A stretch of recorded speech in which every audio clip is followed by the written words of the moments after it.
Thank you sir, respected principal sir और staff members और प्यारे बच्चों। मैं डॉक्टर अनिल शर्मा, पोस्टेड हूँ मैं PSC सेरा में एज ए डेंटल सर्जन। तो मैं आज आपको बताऊंगा कि दांतों की बीमारियां कैसे होती हैं।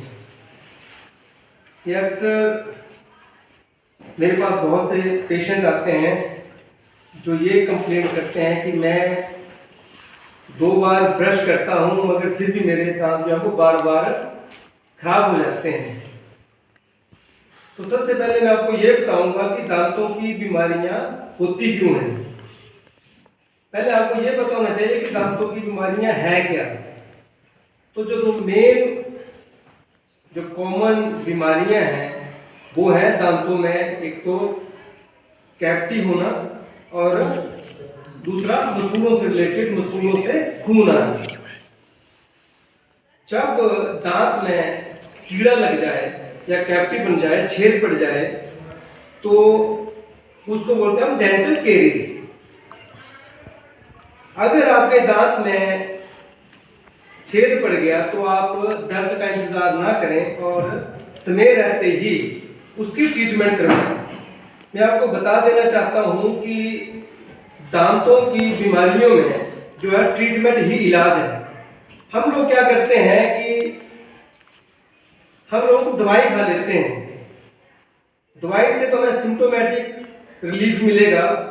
सिम्टोमेटिक यानी कि अगर आपको दर्द है तो कुछ समय के लिए वो दर्द जो है वो सुप्रेस हो जाएगी, ठीक हो जाएगी, मगर जो उसका कॉज है, जो कारण है, वो ठीक नहीं हो पाएगा।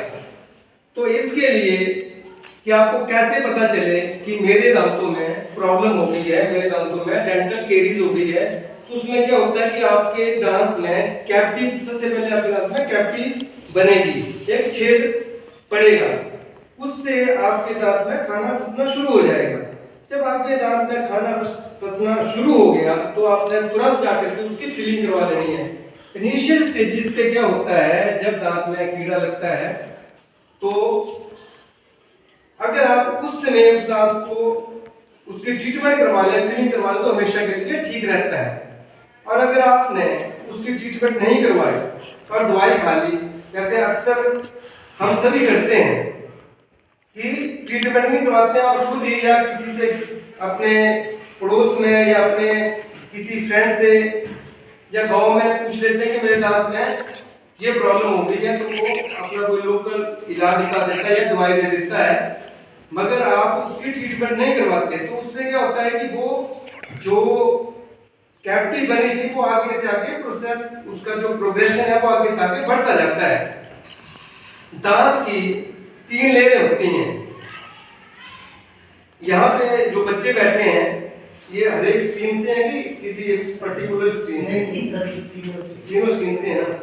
तो दांत में दांत की 3 लेयरें होती हैं। सबसे बाहर वाली होती है इनेमल और उसके अंदर वाली होती है, उसको बोलते हैं हम डेंटिन, और सबसे अंदर जो होती है उसको बोलेंगे हम पल्प। जो इनेमल होती है उसमें कोई भी ब्लड वेसल्स नहीं होते, कोई भी नसें नहीं होती, ना कोई सेंसिटिविटी होगी। अगर वहां तक दांत खराब हो गया है तो आपको कुछ पता नहीं चलेगा कि मेरे दांत में कीड़ा लग गया है।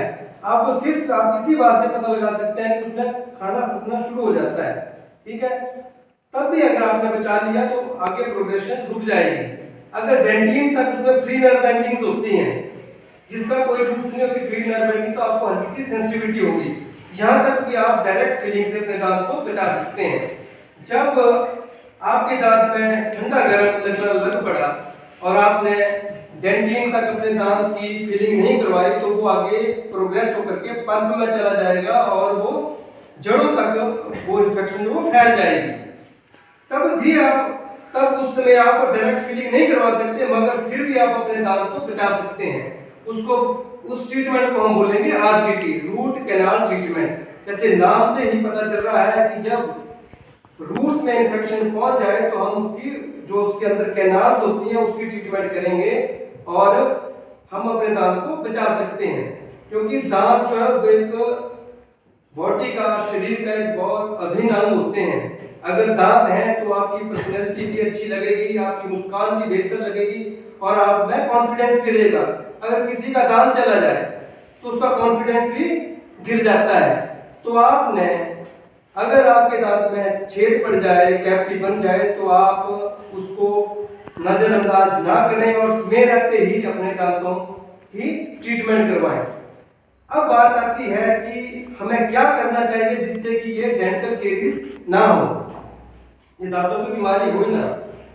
आप सबसे पहले आएगा डाइट, क्या हमें खाना चाहिए।